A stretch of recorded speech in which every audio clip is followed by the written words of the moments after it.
大家好，今天是2023年2月7号，视频来聊一下个人 15K、16K 比特币抄底的多单，为什么还是选择继续报？当然，上一次这个高位24000附近也是建议朋友们不要去追加比特币，有可能它还是在箱体震荡。那现在价格已经跌了接近 5%， 还是要继续报吗？很多朋友也是在问，那两只金鱼到底有没有在做卖出比特币的动作？上一次是在这个位置建议朋友们，你如果真的没有听我的建议 ，15K、16K 比特币跌了1年多都不敢去抄底比特币，这个位置一定要做追加比特币的动作，因为当时也是看到一个现象，两只金鱼是疯狂扫货了超过2万枚的比特币。一个是在4号这个位置也是买了1万多枚，还有一个是在7号这个位置也是买了超过1万枚，然后后面是在这整个区间，建议朋友们一定要去追加比特币，然后一路希望朋友们给我抱住，但是有些朋友不听，19000就给卖掉了，整个过年他是说差了接近100万的利润。那我今天想跟大家讲一下，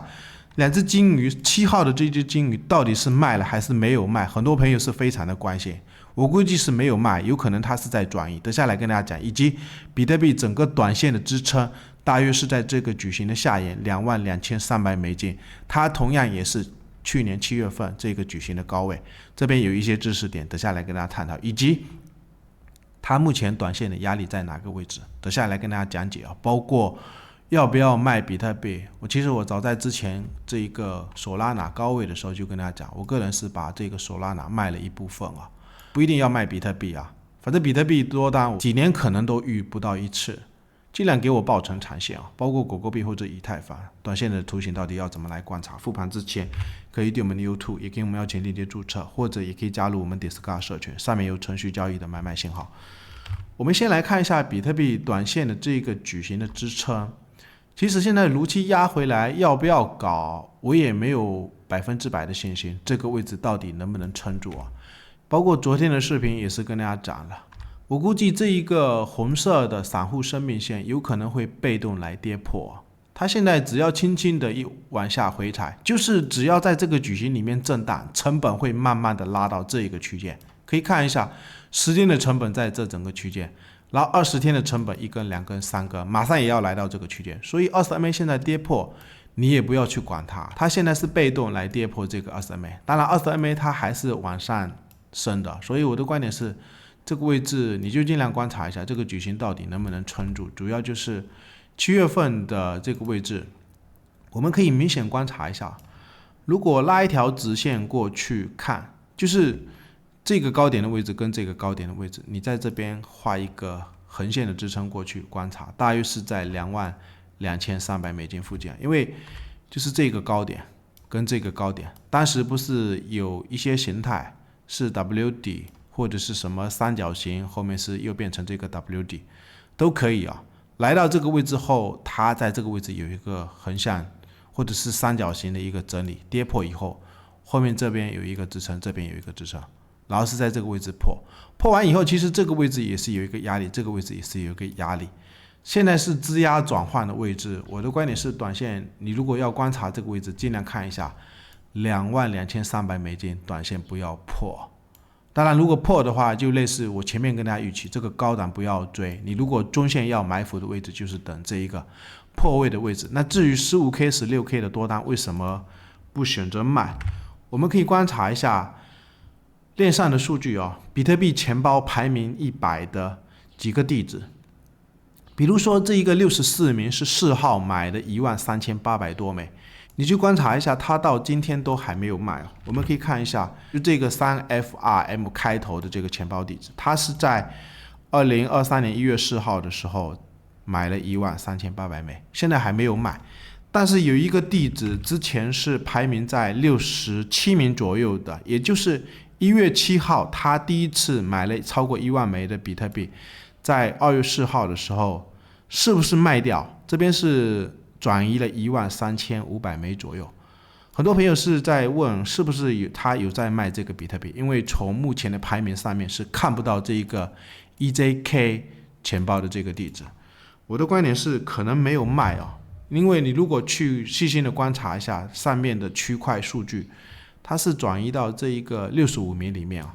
细心的朋友，你如果点击进去看的话，这一个 EBKBUB 的这个地址，你去观察一下，它也是首次在2月4号的时候转移了13000多枚。当然，你可以去看一下它的区块数据，就是从之前的那一个7号买的那一只转到这一个钱包里面，所以我估计有可能是没有卖啊。那短期的压力现在是在这个矩形的位置，前面2天也是跟大家讲，主要就是这一根 K 线收盘的时候，它量是相对比较大。一般正常情况，如果是在高档的位置见到大量，价格反而不涨，就是要小心，不能再追了。所以也是在这个位置给大家猜中一个短线的转折。至于短线，其实有在卖的一些币种，Solana 我是在这个位置有卖啊。当时记得 Discord 社群上面也是在几天之前，1月30号的时候就跟大家提醒，个人是卖了一点Solana。到今天的话，其实还有一些资金也是在等。如果真的要再往下跌的时候，到时候去观察一下其他的一些币种要不要再去做期货做多。然后我们看一下比特币短线的一些压力位压力我想跟大家提醒的一点就是4个小时，我们明显观察一下，这边不是有一个矩形吗？矩形的区间，然后这边当时要跌破的时候，这边也是一个矩形，一直在撑这个高档的位置，这个高档的位置，其实短线的压力大致就是在23300美金，这样子比较好记因为短线的一个支撑就是22300美金，那高档的压力就是这个区间的低档位置，也是这个区间的高沿位置，尽量观察一下这个位置会不会有一个压力区。然后想跟大家聊一下，还有一些买点的位置，比如说这个 Vegas。Vegas 其实4个小时这个144的通道也是快接近这个22300附近，所以我的观点是22300美金，我们尽量最近几天就观察一下这个位置到底能不能守。然后想跟大家聊一下还有几个重点也就是短线如果下去要做超短线，或者是程序你在社群里面如果有看到信号，我的观点是也要尽量短因为目前的4个小时，当时在这个位置它测了这个丝绸线的60MA， 测了2次，我估计有可能趋势已经变了，它不一定是一个上升的趋势，因为正常的上涨的结构，它在飙涨的情况下，它很少去撑这一个红色的这一条60MA， 在这个位置撑的时候，所以也是能在这个高位提醒朋友们风险，有可能趋势是变了，不一定是继续进攻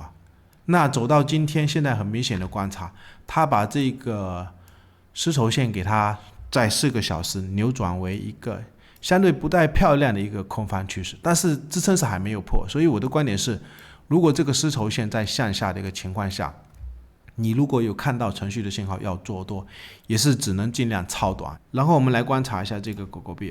它昨天的价格是又继续往下跌，而且是又达到这一个通道的下沿位置。当然短线有时间的朋友，我的观点也是你尽量要短因为目前整个大盘确实是在回调，狗狗币如果主力要强拉的情况下，很明显的看到它并不选择继续往上拉，现在是在缩量。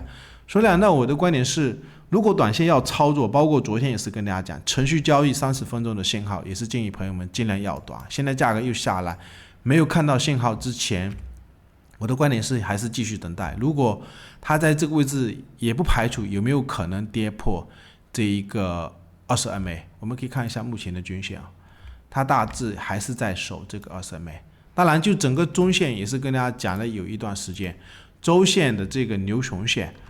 如果它时间还没有整理到位，现在几根1、2、3、4、5、6、7、8、9、10、11、12、13、14、15，现在如果算15根去比对20年当时在这个位置10月份启动的位置，这边是整理了超过17根所以当时的这一根上涨跟前面马斯克收购推特的这一根上涨，我都估计有可能现在回调的时间是还没有到位，有上去尽量不要去追也是跟大家讲，要买的话你尽量去观察它还有没有可能继续就是守这一个20的 EMA 或者是20MA。另外我们来观察一下这个以太坊，以太坊其实长线一直在拿有可能估计它会被动来跌破这个20MA，现在还在守那我们尽量观察一下，其实这个位置20MA 参考性不大，它要走成一个横向的结构，那我的观点是谈不上一个支撑跟压力，有可能会在这个位置随时的上穿下起，上穿下起都有可能，反正等这个矩形整理到位，到时候看会不会往上去突破。最后还是一样，可以点我们的 YouTube。